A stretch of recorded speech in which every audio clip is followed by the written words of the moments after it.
हर session से पहले रिवायतन party की लेजिस्लेटिव मीटिंग बुलाई जाती है, जिसमें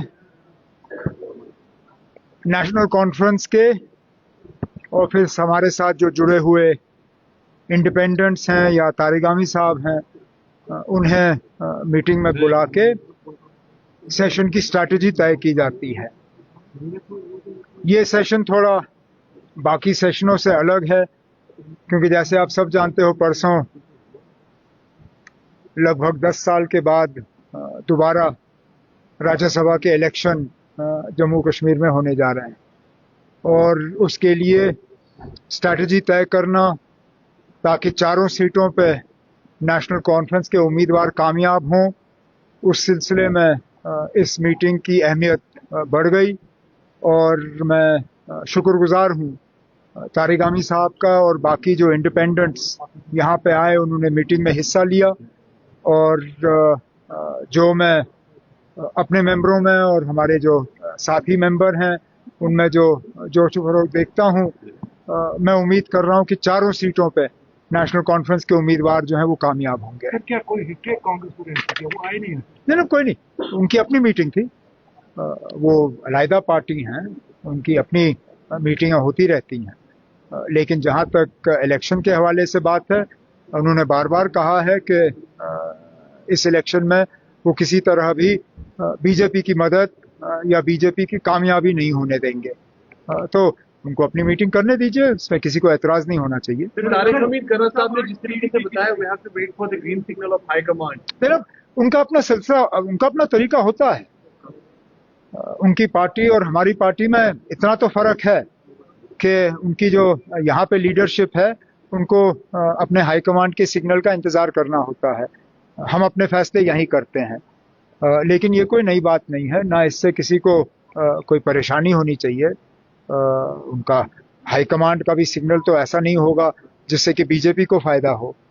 लेकिन जिस तरह नगरोटा की सीट के लिए भी, हालांकि वो लड़ने के लिए तैयार थे लोकल लेवल पे, लेकिन हाईकमांड के सिग्नल का इंतजार कर रहे थे।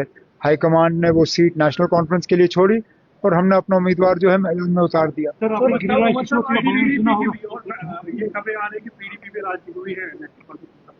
अब हमारे एक कैंडिडेट शमी ओबरॉय साहब आज महबूबा मुफ्ती साहिबा से मिली और उन्होंने पार्टी के तरफ से गुजारिश की कि वो नेशनल कॉन्फ्रेंस के हक में वोट डाल के हमारे उम्मीदवारों को कामयाब करें। इससे पहले हमारे सदर जनाब फारूक अब्दुल्ला साहब ने खुद महबूबा मुफ्ती साहिबा से फ़ोन पे बात की, और उसके बाद हालांकि पीडीपी का कोई ऐलान तो हुआ नहीं है, लेकिन उन्होंने डॉक्टर साहब को भी और शमी ओबरॉय साहब को यकीन दिलाया कि वो अपने साथियों के साथ मशवरा करके एक सही फैसला लेंगे। सर, आपने गिरिराज किशोर का बयान सुना होगा। किसका? गिरिराज किशोर। वो कौन है? उसने बोला कि बिहार में जो मुसलमान है वो नमक हराम है, वो हमें उनका वोट। ये कौन है? गिरिराज सिंह किशोर सर। ये कौन है? यूनियन मिनिस्टर है सर। अफसोस की बात है ना, अगर कोई यूनियन मिनिस्टर इस तरह की बात करे।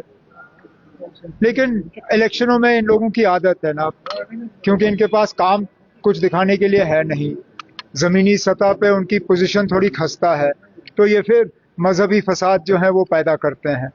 मजहब, ये नमाज पढ़ने के बाद ये वहाँ गंगा जल से इलाके को धोने का काम करते हैं, मुसलमानों के खिलाफ इस तरह के बयान जारी किए जाते हैं।